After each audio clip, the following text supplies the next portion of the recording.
Hello everyone, welcome back to the channel. 18 June রায়ানের birthday, 12 বছরে পড়লো রায়ান। আর সকালবেলা পুজো দিয়েই তোমাদের সাথে শেয়ার করলাম, ঠাকুরের ঘর দিয়ে।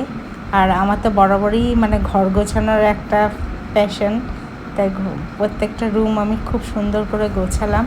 আর এই দেখো আমার পুচকু রায়ান হওয়ার 5 মিনিট পরে এই ফটোটা, কত কিউট ছিল।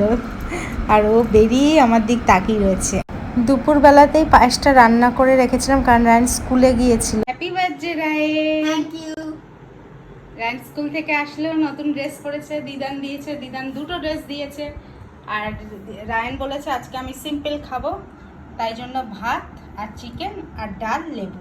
রায়ান, দিদান আর ডিম্পি মিমির সাথে সুইমিংয়ে গিয়েছিল, তারপর বাড়িতে এসে কেক কাটলো। সেই ভিডিও নিয়ে আবার আসবো। ভিডিওটা ভালো লাগলে অবশ্যই লাইক করো।